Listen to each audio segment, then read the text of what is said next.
Hi, everybody. Welcome to another episode of the Student Spotlight Series, where we showcase some of the work our past students have done. Today, it is our pleasure to have with us Katherine Cheng. So, Katherine, can you tell us a bit about yourself, where you're from, what year of school you're in, and what course you took with CCIR? So I'm a senior. I'm from the Bay Area. I took the one-on-one CCIR mentorship program, and I focus mainly on social science, political science, as someone who's really been passionate about history, politics, current events for really all my life. That was really what drew me in. So, can you say a bit about how you became interested in this program? Was it sort of an outgrowth of your interest in politics or the humanities, or was there something else? Yeah, I think it was, as you put it was an outgrowth, and I really wanted a chance to turn something I'm really passionate about, like learning about the news, about the communities around me, um, and being able to put that towards something tangible, like writing a research paper, and really, I think in particular, getting to do something that I've never done before, and I think is a really unique experience. Um, that's what really why I wanted to do the one-on-one research mentorship because I felt like I would get the most learning about how to write a paper, how to read scholarly articles, how to find something I'm passionate about, how to interview people. Something that they all seemed a little bit, if I'm being honest, a little scary. Um, but I think CCR was really a chance for me to plunge in with an expert in their fields and learn from the best. So, real quick, can you say who your mentor was, by the way? Just But for context. yeah, Dr. Michelle Malik over at Harvard University. And you already said a little bit about this, but could you say a little bit about how the course was structured? I mean, I guess what was the what were the stages that you went through in your project? Yeah, so I started with a little bit, I didn't know what I was wanted to research.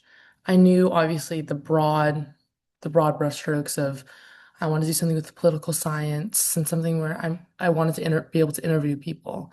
But I didn't really know how to phrase or more frame a research question and what a research project even looked like. And so the first couple meetings, we really were just talking about what social science is, um, and kind of an introduction to how qualitative research looks like versus quantitative.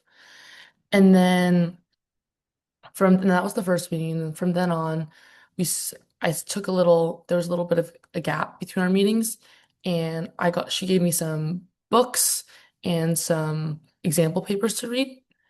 And then I came into our next meeting, I think, with a pretty clear idea of what I wanted to do, and we just jumped right into it.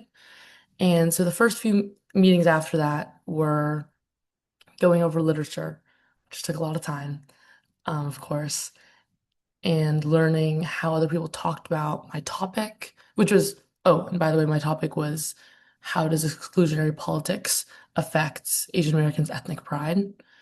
Um, and so I just wanted to see how people talked about it previously, how they researched it, what the gaps were in case I need to change my question. And then we moved into the interview phase, and each session we'd go over the interviews, questions I could have gone deeper into, how discussing like how my findings were shaping out. And then the last few meetings were really just putting my thoughts and my findings and everything I read onto the page, editing and whatnot. So, what were your findings? What were the sort of key insights that you got at the end of your project? Yeah, so as I said, I'm from the Bay Area, and given that my project was focused on Asian Americans and, or just Asian Americans, one note that I had about my project was that it was, I could see how people's ethnic pride was really shaped by the people around them and the social networks that they were surrounded by, the friends they made, how close they were with family, which I thought was really powerful and an example of how important it is to surround yourself with people who really understand you and the power of connection. Um, but it did serve as a bit of a limitation in my research. Um, and I'd be interested in finding out how, um, like exclusionary rhetoric affects people who don't have that sort of connection. Um, because that connection really, what I found, would serve the basis of people's identity, and thus how strong their identity was really determined how much um, rhetoric and politics affected them, and whether that be their American identity or their Asian identity. And so, for instance, with first generations, particularly those who immigrated much later, they didn't have as strong of a connection with just the idea of being American. They were much more connected to their country of origin. They had a lot of family there, most of their friends were there, and so they weren't as affected. And as I went into later generations, I mainly focused on first, second, and third. Within the second and the third, they were felt much more American, and yet, due to the fact they're in like an ethnic enclave, they said that being able to see people who were also American and who looked like them really kind of lessened the impact that exclusionary politics would have otherwise had. So I guess before we move forward, I wonder if we could maybe define some terms. So Yeah. what do you mean by exclusionary politics or exclusionary rhetoric? And also, what do you mean by ethnic pride? Because I mean, I think in a way we all know, but it also occurs to me that there can be different sort of forms that ethnic pride can take, and I wondered if you made any distinctions there. Yeah, that's a great question. So, as for exclusionary rhetoric, I mainly focused on the language used around the pandemic, um, particularly propagated by the government and American institutions, talking about specific phrases like Kung flu, and China virus and things like that. And that was one area. And then another way I focused on exclusionary politics was not just in rhetoric, but also in the reactions, the backlash, in the surge of like anti-Asian violence following those comments and around the pandemic, and how that made them feel. And then going more into the very current day, how, and this was broader and didn't specifically target Asian Americans, but how they feel about um, rhetoric surrounding immigrants and immigration just during this year. And then as for ethnic pride, that was something that was very, it was up to the person I was interviewing. I would say I didn't want to define it for them because I was really curious to honestly see how that intermingled and mixed with their sense of pride about being American, sense of pride of being Asian. And so I didn't want to define it for them in case that um, spurred some new findings. And it was really interesting that a lot of people actually ask me to define what being American was, but not what being Asian was. And they tended to define it as speaking the language, liking the food was very common, being close with family, and just the community in general. And then as for American, a lot of them associate it with the values of being American, such as having freedom of speech, being able to vote, and especially in the first generation interviewees, a lot about dreams, the American dream, and the prospects and the resources that America offers. And that's what they associate as being American. So, just out of curiosity, you mentioned doing sort of a literature review on the subject prior to starting your research. Where do you feel like your results or your approach kind of fit into the existing literature on the topic? Yeah, so the literature review was a big, big part of how I was able to find my methodology and how I looked at the way other people framed researching this, and particularly like what field I wanted to center my research in, because there was a lot about, say, political psychology, and really how that people's like self-esteem or their senses of self were affected by certain things. And I knew that I wanted to focus not as much with the psychological sense of self, but maybe more of a broadly applicable sense of self that was more centered in political science. And so well, that was one takeaway I had from reading. And I was also able to see what was really important for me was also in the writing part when I was able to really see how people framed their limitations and what and the direction and how they phrased the direction of their research because I wanted to make sure that what I was researching was clear, given that I had kind of a broad range of I focus on East Asian Americans, but broad range of first generation.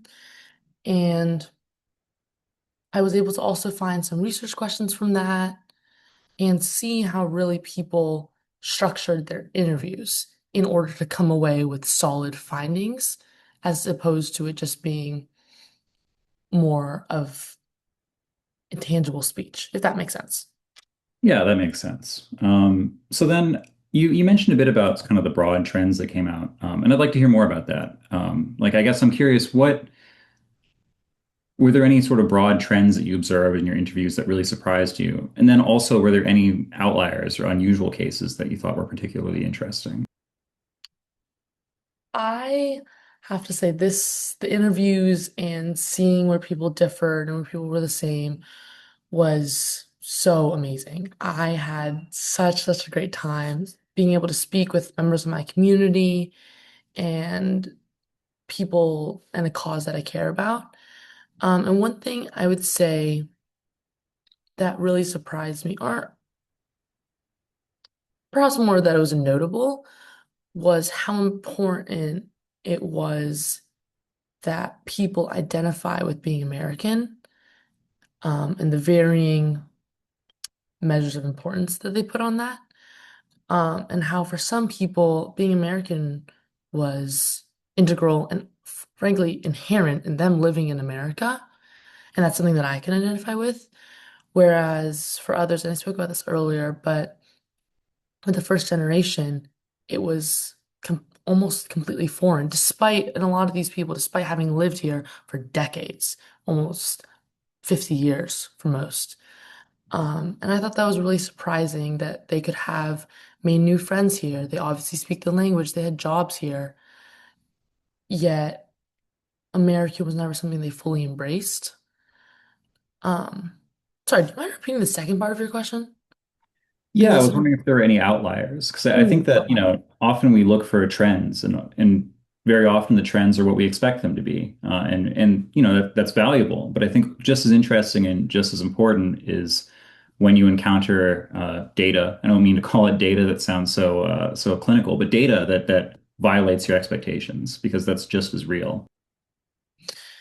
Yeah, so I would say that I was particularly surprised by there was a few people who expressed a sense of pride in being an immigrant and being able to bring a new culture to America and having great connections back at home, um, which was like actually this is an answer to the previous question of yours, which I actually saw use as a measure of ethnic pride was how many connections they had back home, particularly for first generations, and how much they kept in touch with politics, families, whatnot. Um, but that they expressed a very strong sense of pride in that, yet, and they were affected by and they expressed sadness when speaking about the rhetoric around the pandemic. Yet when it came to the rhetoric currently about immigration, they didn't so much identify with those immigrants, if that makes sense. And there seemed to be a real split down the line of people like them themselves who immigrated here for jobs, for work, and those that they perceived this current day rhetoric to be targeting. Um, and I thought that was really interesting and notable to see how much, because when you really think about it, I didn't see how there was much difference in them coming for their dreams and working versus others who are also coming for their dreams and working. I would also say another outlier that I saw was that people didn't express anger as much as I expected with when it came to rhetoric. It was more a sense of sadness and disappointment, but no pessimism, no anger, merely a sense of, well, America just will not even needs to, but will change. And with people like us and people who don't necessarily fit into the majority, they believe that America was on the path to accepting people like that. And this was just kind of a wayside example of the negativity in the world, but they didn't attribute it to the image of America. So that was really powerful. Yeah, I mean, I think that is inspiring to some extent. But though I wonder if you observed any generational differences there, I guess, in how either first generation or second or third generation immigrants reacted to like the present day rhetoric surrounding immigration. Mm. So with there were tons of generational differences. It's honestly where I saw the biggest split and the biggest variation. Um, but with I would say across the board, except for the couple outliers I spoke about, across the board, there was generally a recurring sentiment about immigration and how they all identified, even if they were second or third, or if they were first. Um, there was a sense of kinship with all immigrants, no matter if they're Asian American, if they come from South America, if they come from Europe, across the board. Um, but there was with first generations and with the rhetoric, this is where their sense of Americanness really came into play, or their lack of sense of Americanness, where they were just able to brush it off their shoulder, really. And they didn't pay much mind to it because why would it matter if someone says that we're not American? Because we ourselves don't really identify with that, anyways. Um, and one thing that I wasn't exactly able to clearly discern, but I was really curious about was whether or not that was more of a defense mechanism to the rhetoric and that they've experienced and that they've seen and a more of a reactionary thing, or if that was something that has always been the foundation for who they are. I was able to get the sense that it was more of a foundational thing, but it's hard for people. Um, but it was a little bit murky when I'd ask people about how did you feel when you first immigrated this country, and for them to see the real differences in back then and how they feel today.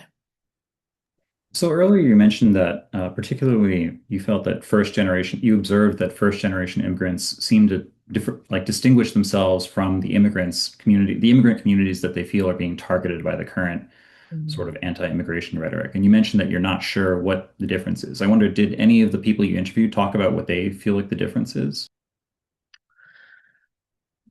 Because it was only this was that was very much um an outlier, I'd say. Um they this is something I actually read about in my literature review, which gave me a little bit of context for how to think about this. Um, but as previous research has suggested, um, immigrants who are of a greater socioeconomic status, um, and who are more, at least what I saw, more entrenched in what they viewed as respectable jobs, if that makes sense, like academia or scientific research, um, seem to put themselves in a different category than those that they believe labored in a different way, and weren't as much contributing to society. Um, and that was just very much a personal belief that they seem to exhibit. But again, very few. I'd say I had about one or two interviewees that expressed varying levels of those beliefs, and one person who talked about their parents in that sort of way, but it wasn't their own personal belief. I think you're still muted. Sorry about that. I just clicked into the wrong window. So you mentioned here, they're going to edit this out. So I'm going to stop and then start Okay. again. They'll Okay. cut the in between. So you mentioned earlier that maybe a potential kind of blind spot in your research is that you, at least if I remember correctly, you were really only interviewing people who were part of kind of a strong Asian American community. So just to confirm, did you end up talking to anyone who didn't grow up in a strong Asian American community? Um, Yeah. I spoke to one person who grew up in a southern state. I believe it was one of the Carolinas, and how his family ran. He now lives in the Bay Area in another ethnic enclave, but how his family ran like the only Chinese restaurant in his town, and no one else looked like him. And I was expecting him to be, if the strongest outlier, if anything. And I was very, very surprised that he seemed to be very unaffected. When I asked, he talked more about the present day, but when I really pushed on his childhood and how that shaped it and how his upbringing shaped his identity, he seemed to be aware of how he was different and how there weren't a lot of people who looked like him, but somewhat unaffected, or very much so actually unaffected, and how it didn't seem to impact him in his sense of identity or sense of self in the present day at all, which I found to be very, very surprising. He spoke about how he did stay in contact with a lot of his family, um, which was important to how I ended up thinking about people's measures of ethnic pride as being connected to their country of origin, and where their family was from. And he really demonstrated how important that was. Yet still, he wasn't surrounded directly with family. But I thought that was really interesting. And there were a couple other people who talked about people that they know. They were very much aware that I've grown up surrounded by tons of people that look like me. Whereas I know that's not the reality for a lot of other Asian Americans throughout the US. And they spoke about some people that they know, perhaps in college or that they've met, who seem to have a different sense of self. And they mentioned me, it would be really interesting if you interviewed them. Um, but the one person that I did was not an outlier. If anything, he fit in with the broader pattern, which I thought was interesting. that is interesting. It's funny because I actually spent at least part of my childhood in one of the Carolinas. Oh, And also was not so. I mean, to clarify, I'm half Chinese. My father is Chinese, and hmm. my father immigrated in like the mid 80s. So I also grew up, half Chinese in a very white neighborhood with very little, like, I guess, contact with other Chinese people when I was a kid. And I don't mean to talk much about myself. I'll get past this, but I do think it's interesting because my dad, he originally immigrated to LA and lived in a very Chinese neighborhood in LA, with some cousins. Then he went to grad school in Ohio and was part of the Chinese community at the school. Yeah. But when he was in grad school, he met my mother, who's an American, and well, not to say that only white people are American. She's a white American, and they got married, and then my dad, uh, after that, moved to North Carolina, and after he married my mom, my dad was still, involved in the Chinese community somewhat, but we lived in places where there wasn't really much of a Chinese community. And something that I think is interesting about my dad is he's a very outspoken guy. And I feel like my dad, you speaking about the person you interviewed reminded me of my dad in that I feel like my dad just sort of refuses to be excluded. He's very unaffected by these kinds of things to a degree that surprises me. He has strong opinions about it. He thinks it's wrong. But I feel like when my dad immigrated, he decided at some point that I'm an American now.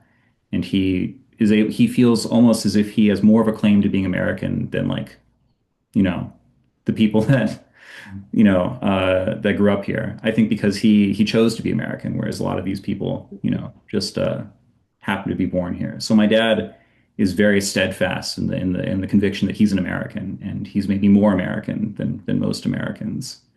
That's And yeah, so he in that way, I think he's a similar case where he's very much immune to, I think, a lot of rhetoric that I think people from my generation, for example, often find very hurtful.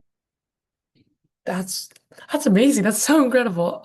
Yeah, that's something that there was a sense of really strong and inspiring sense of resilience in a lot of people, but I particularly saw it more exemplified in the first generation that at least and I see from my personal experience with members of my family who are immigrants, but I think that's a really strong trait that I see in people who have immigrated here. And like you said, that your father chose to be American, that feel like they've fought for their spot and their right to claim themselves as American, both in the literal sense of perhaps they've, taken the test and they've paid their dues to be literal citizens, or in the other sense where they've contributed to society or they've set down roots here.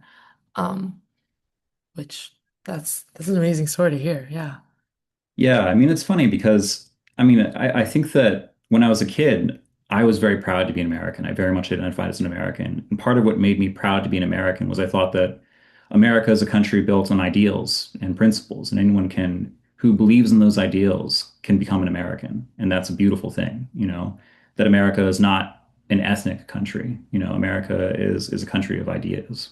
And I thought that that was amazing. I was so proud of my country, and in large part, I mean, this is kind of an oversimplification, but I think I was proud to be an American because I was proud that I was in a country in which my dad could become an American. Um, and at least I feel personally like that pride that I felt about being an American has waned dramatically in the past like 10 years or so, because I no longer, I think, believe so strongly that I think America should be and maybe can be, in the best of circumstances, a country of ideas. But I think we've received like a harsh reminder that that's not, that many and even maybe most Americans don't feel that way. And again, I think my dad has been largely immune. He's certainly, bothered and has strong opinions, but I don't think he feels betrayed in the way that maybe in a weird way I think I felt betrayed. Yeah, I that's funny. I actually the very first piece of literature, not to um sorry, I'm in a bit of a communal space.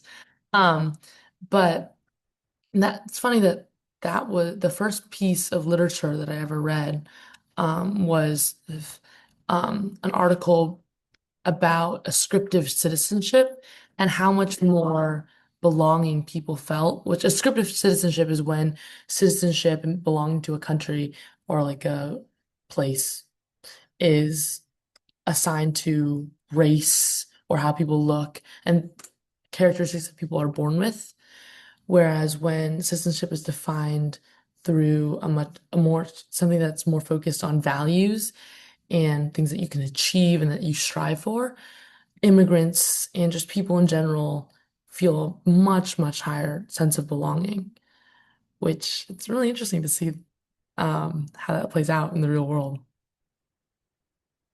Yeah, I mean, I think that, in part, I think because my dad, I mean, I suppose it's a mixture of factors. Part of it, I think, is because my dad, for a long time, wasn't really part of an ethnic enclave. And I think for that reason, he sort of had to find another way to belong, or he refused to not belong, despite, I think, not being, um, I guess, surrounded by people with a shared cultural background. And then also, of course, marrying my mother. Now he's part of an American family, I suppose. Um, Again, not to suggest that my dad's any less American, but just colloquial usage. Um, but yeah, I mean, that's part of why I think it's interesting or it would be really interesting for you to interview people that don't live in ethnic enclaves or haven't really been always part of a very strong immigrant community. Yeah, there's um that's a really interesting example of how people's senses of self, despite growing up and with obviously your dad and with people of a different generation, how much, and obviously you have the same experiences because you live together, but how much your sense of belonging can vary. And that it reminds me of the sociologist Marcus Lee Hansen, his quote about how the first generation wants to survive, second wants to assimilate, and the third wants to remember. And it was interesting that through my research, um, I actually saw that same kind of thread where the few third generation people that I interviewed had, I would say, thought about their identity and their belonging. I don't know if it was a shakier sense of self, but just something that they just thought about and they dealt with a lot more, about how to connect, how to remember where their family came from, and how to balance that with being American, much more than any first generation immigrants that I interviewed seem to feel. Yeah, I mean, I think that's a really interesting and widespread phenomenon. I think for my dad, and I think for first generation immigrants in general, it's just a simple fact that he's Chinese. No one can take that away from him, you know. And it's also a fact that he's American. No one can take that away from him either. Um, or at least he's an immigrant American. Whereas I think for me or for, you know, second generation, third generation kids, well, you are an American in the sense that you're born here, but maybe you don't get to claim, you're not sure in what, you know, what kind of claim maybe you have on Americanness, because it's different from the claim that your dad has or your mother, you know, whatever. And then at the same time, it's not necessarily the case that you're Chinese. You know, you have to, in a weird way, earn being Chinese. Um, you can't sort of have that as a simple fact about yourself. So I think that introduces difficulties. You know, the you say Marcus Lee Hansen. I was thinking Mhm. about another quote that essentially, you know, um, expresses the same idea, which is that the son wishes to remember what the father tries to forget. Um, I which think is, I it's a think, Marcus Hansen quote too. Yeah. yeah. Then I heard it just through the ether and didn't know it was Marcus Lee Hansen. Yeah. But yeah, you know, my father didn't teach me Chinese when I was a kid. And which is crazy because actually my grandparents came from China to take care of me when I was a baby. My first words were in Chinese, but then they left, and my father did not see it as a priority to teach me Chinese. I think that when I was a kid, from my father's perspective, I was just an American, you know. So there was no effort on his part to, I guess, yeah, there was no effort on his part to teach me the language or I guess the culture. So then when I was a kid, I accepted that. I tried in a weird way. I feel like I went through the second and third generation sort of distinction you're describing in one lifetime, where when I was a kid, I very much just wanted to be an American, you know, and even maybe wanted to be one of the white kids, you know, because being mixed, in a way, it felt as if I had that option, even though I never really did. But then as a teenager, I actually moved to China when I was 10. Oh, wow. But when I was in China, um, yeah, I think so. When I was a kid in the United States, I was bullied for being Chinese, and I very much didn't want to be Chinese. And then when I moved to China, I thought, oh, well, you know, at least I'll be in a place where I'm not going to be so different and I won't be bullied, which is so stupid in hindsight, right? Because I'm going to be even more different in China. And I was, you know, I definitely didn't go to China and suddenly find acceptance. I was even more foreign there. Um, but then I guess I think I realized living in China that, well, yeah, that it was a great thing to be Chinese, and that I had to put in some effort to claim that because I don't just get to have that by existing. Yeah. Yeah, it's amazing how the experience that you said about your father and how he felt like he chose and he had to fight to claim his being American, and that's kind of reversed through your experience that you have to fight and claim to be Chinese. It's an experience. I haven't obviously had the same experience as you. I don't mean to equate the two. Um, but I've struggled with the same sense as like a third as like a third generation of having to straddle the line. And if the two of being American and being Asian American, those or being Asian and being American are mutually exclusive, or if and struggling to find the balance between the two because I don't speak the language. I didn't grow up with family close to me, and it feels like and I guess it's one of the benefits and the drawbacks of growing up in an ethnic enclave like the Bay Area is that you're surrounded by people like you, but at the same time, they feel more Chinese, more Asian, more Japanese and whatnot than I do because they're closer in generation. And I feel, even though I should be more at home, I feel a weird sense of being out of place, or I have in the past. Um, and I think not to draw my personal experience back to CCIR, but that's also why I wanted to research this and see how other people and be able to almost see how part of me wanted to see how my personal experience, my personal beliefs would play out with people who were a little bit like me, but not obviously exactly the same, and have had different experiences, but they still look like me. And that was one of my questions in the interview, which was it was kind of the pinnacle question, which is, do you consider yourself American, Asian, Asian American? Do you believe that people can be Asian American, or do you think they have to choose between one?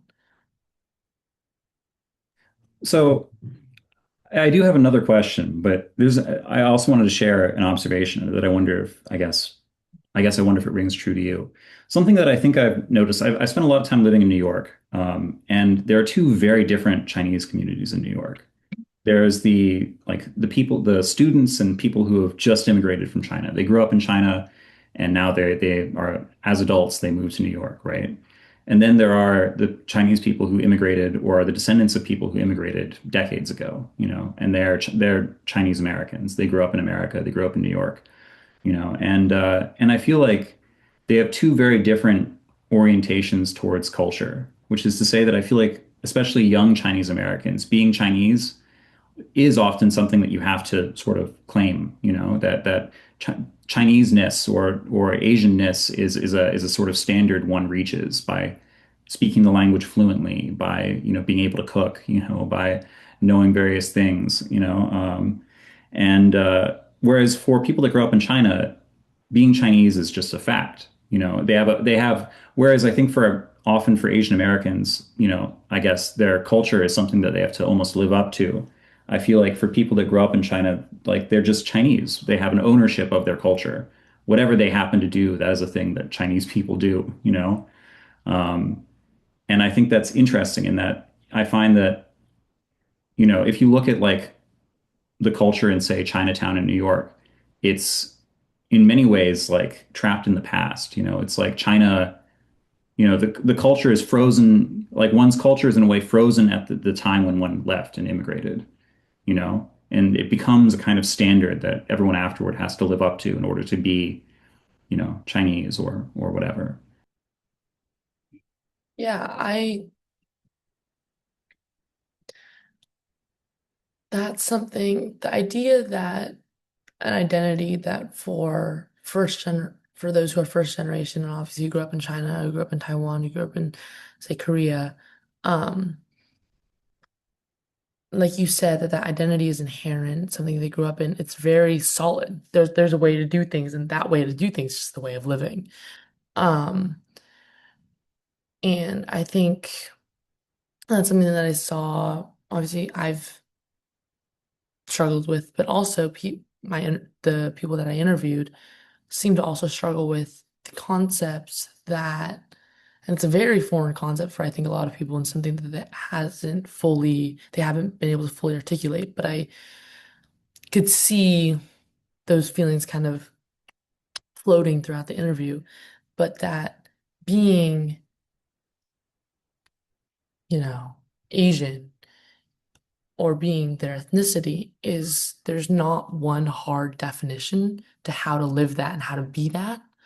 Um, and the idea that that's something as, you know, as I think inherent for like their parents or their grandparents, for them is fluid, even though it's technically the same thing. Even though because they've lived a different life, they see the world through a different lens, they see their family through a different lens.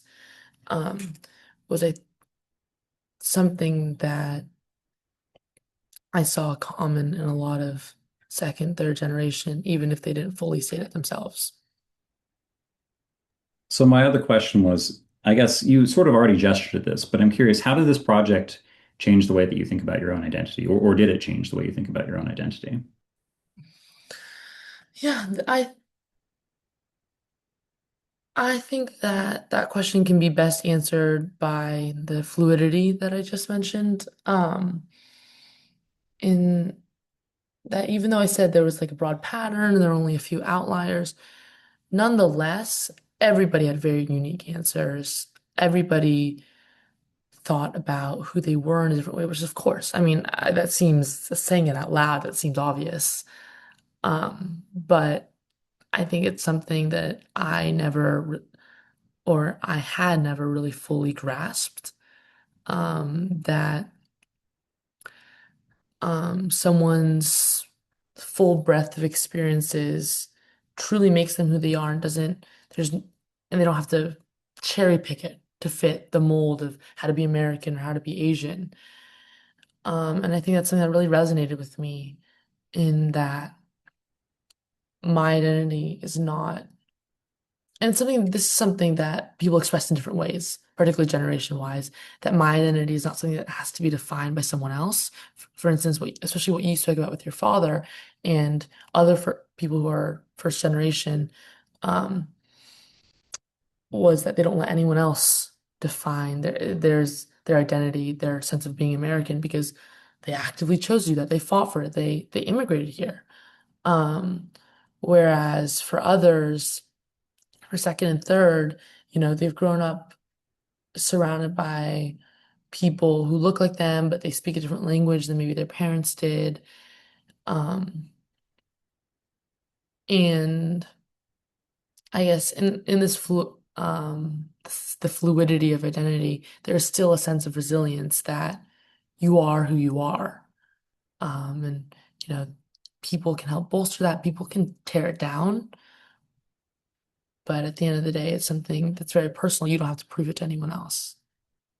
Yeah, I mean, I think that is a good takeaway. I think that certainly I feel like that's something I also like had to learn maybe because I feel like I went through a long period of like deep insecurity over identity, that I think a lot of maybe I guess children of immigrants do. Mhm. And in a way, I think it is. I mean, I think it's true that the same kind of ownership of being who you are that you know like for example that my dad takes because I mean he was born in China, he's simply Chinese. He moved to America. He is an American, you can also I guess find a kind of a positive identity in being, like I guess in being an Asian American, whatever that happens to mean, Yeah. yeah. Do you have any other thoughts about your project that you'd like to share? Um, I have this may be a personal thought, but one thing that I think I would want to say is that going into this, well, let me preface this with I think probably the most helpful and one of the best parts of my project was learning from my mentor, Dr. Malik. And I think going into it, I was very intimidated. She's obviously a very accomplished woman, and I didn't know what I was doing. And obviously, this is someone who knows exactly what she's doing. Um, and I think I was nervous, and that manifested in some hesitation.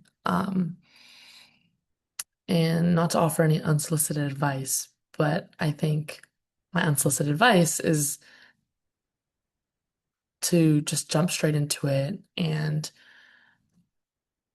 really lean on the people that are there to help you. Like for me, Dr. Malik, even though I was scared every time to present my interviews or what I said or my writing or my ideas, um,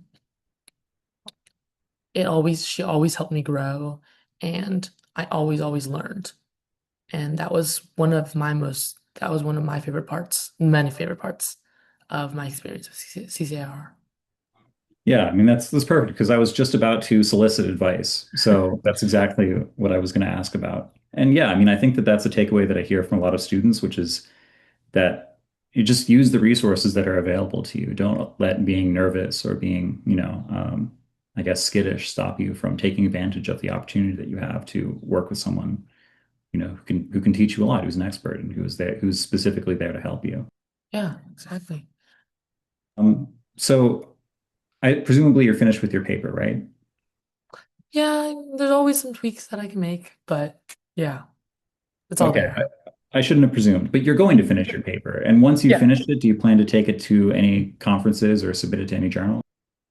Yeah, I really, that's something that I've yet to lean on CCIR for. I remember Dr. Malik in our last meeting said that even though it was our last meeting, she was always there. So this is something, Dr. Malik was great, to say the least. But that was something that she told me she'd always be there, via email if I needed help with, really adding the finishing touches to my paper, but also that CCIR was there if I wanted to publish it or push it further. And that's something I've really been thinking about. And my experience, not only with this paper, but in general, just taking research farther. I'm also taking a class, like an elective class this year that's research and writing, and I'm doing another research paper that I think CCIR really influenced me to do and is impacting me to this day. Um, so I guess in a sense, I am taking my learnings of CCR farther, but I do also hope to do something with my paper. So in a way, you've already kind of answered this question, but you talked about having this sort of prior interest in politics and the social sciences before doing this program. How do you feel like, I guess, having done this program, how has that transformed that interest or has it? I mean, do you feel more confident in going forward in continuing to do this kind of work, or maybe has it changed your perspective on it? Yeah, completely. I think the way you just put it, the confidence, I think in still obviously I'm no expert in how to write a research paper, how to conduct research. But being more willing to go out there and, really just taking the fact that I'm passionate about something, that I want to do something fully at face value and not second guessing it, um, is something that I think CCAR really um, helped me like embolden myself, I guess. I felt emboldened to do things that I really want to do and build and continue doing research and writing and learning about the world. Yeah, I mean, that seems like the best possible outcome. So yeah, I feel like I went a bit over time, so I apologize for that. This is a topic that's No interesting worries. to me. But do you have any other last things you'd like to share before we go? No, I don't think so. Okay, great. Well, it was really interesting speaking to you about your project. And yeah, I wish you the best going forward with your work. Thank you, Michael. I had a great time talking to you and hearing about your own personal experiences. So thank you for sharing.